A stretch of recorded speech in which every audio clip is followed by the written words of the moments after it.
Hello friends, नमस्कार। अभी दोपहर का टाइम है और मैं थोड़ा टेरेस पे आई थी कपड़े सुखाने के लिए।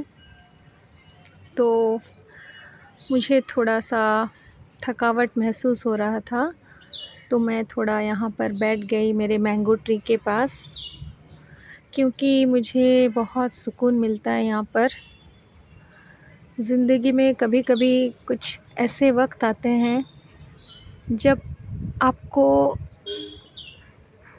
ऐसा लगता है कि आपको कोई नहीं समझ रहा है, सब आपको दोष देते हैं और आपको बहुत बुरा भला भी कहते हैं और आप हर परिस्थिति में जितना भी आप कोशिश करते हो चुप रहने के लिए, फिर भी कभी-कभी दर्द इतना होता है कि हम उस चीज़ को बर्दाश्त नहीं कर पाते हैं।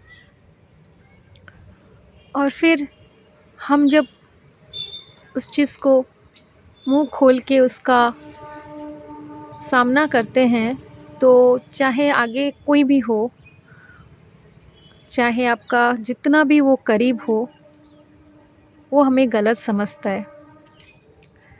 तभी उनको ये एहसास नहीं होता है कि एक माँ क्या करती है अपने लाइफ में और एक माँ का रोल जो होता है कितना डिफ़िकल्ट होता है। हम औरत चाहे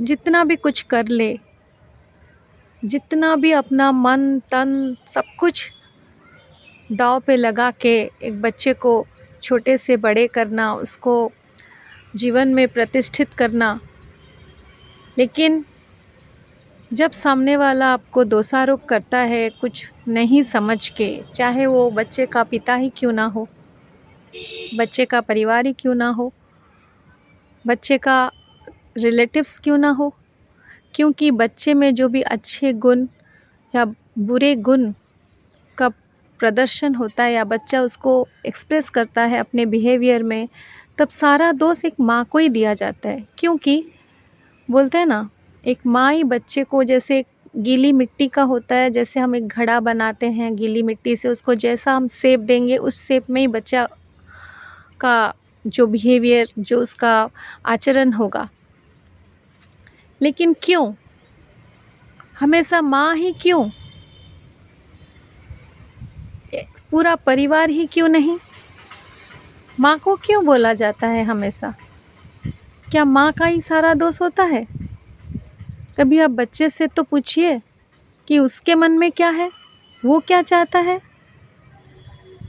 बच्चा छोटा है तो फिर भी हम उसको समझाते हैं, लेकिन जब बच्चा थोड़ा बड़ा हो जाता है, समझदार बनता है, तभी भी उसका एक अपना विचार होता है। और ये खाली माँ का नहीं कर्तव्य है, एक पिता का भी कर्तव्य है। लेकिन जब कुछ लाइफ में इम्पॉर्टेंट डिसीज़न होता है और माँ अगर कुछ भरोसे करके उस चीज़ में कुछ अपना डिसीज़न लेते हैं बच्चों के प्रति, तो बिना सोचे समझे अगर कोई पिता माँ को ही दोष देते हैं कि कल को अगर कुछ बुरा हो जाए तो लेकिन इस चीज़ का क्या गारंटी है कि हमेशा माँ ही सब कुछ करती है? हो सकता है बच्चे का क्या मन है वो तो जानना ज़रूरी होता है। तो बस मुझे आज ऐसा क्यों फ़ील हो रहा है कि मैं जितना भी मनोबल मुझे मिलता है कुछ करने के लिए, आगे बढ़ने के लिए, मेरे बच्चों का ध्यान रखने के लिए, लेकिन अगर आपके अपने ही आप पे भरोसे ना करते हो, तो फिर आपका मनोबल टूट जाता है।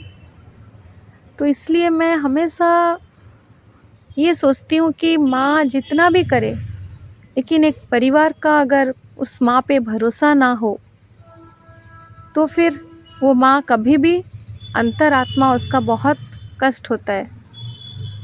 तो मुझे आज इस वीडियो से मैं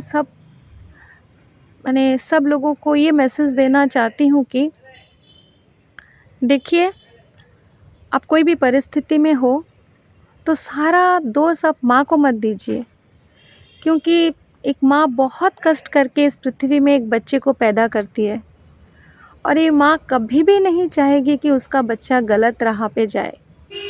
मरते दम तक माँ उसको अच्छा विचार, अच्छा बनने के लिए उसको अच्छे राह पर लेके जाएगी। तो अगर कभी आप किसी माँ के ऊपर उंगली उठाते हैं तो प्लीज़ 50 बार सोचिए, उसके बाद आप उस माँ को दोष दीजिए और बच्चे का मन भी समझिए। क्योंकि एक बच्चे को जानना जितना माँ को ज़रूरी होता है, उतना एक पिता को भी ज़रूरी होता है। तो मैं बस आज ये कहना चाहती हूँ कि चाहे कोई भी फैमिली में हो, चाहे वो रिच हो, पुअर हो, कोई भी परिस्थिति में हो, जब आप माँ को दोषारोप करते हैं तो प्लीज़ तीनों बैठ के, बच्चे, माँ बाप सब मिल के बैठ के उस सिचुएशन को डिस्कस कीजिए, फिर आप एक निर्णय पे आइए। तो फिर तभी ना बात बनेगी। तो एक माँ को, माँ जगत जननी माँ, वो सब कुछ अच्छा ही सोचेगी, कभी किसी बच्चे के लिए वो बुरा नहीं सोचेगी। लेकिन फिर भी अगर किसी को लगता है कि एक माँ गलत है, तो वहाँ पर सारे परिवार को आके उस बच्चे के मन को भी समझना ज़रूरी होता है। बस मैं इतना समझती हूँ कि आप लोग समझ गए होंगे कि मैं क्या बोलना चाहती हूँ।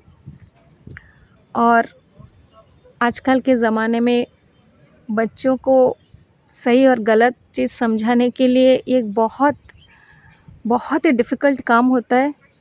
और जब कोई माँ अकेली पड़ जाती है इस चीज़ में, तो उस माँ को आप मनोबल दीजिए, उस माँ को थोड़ा धैर्य से समझिए, ना कि उस माँ को दोषारोप करिए।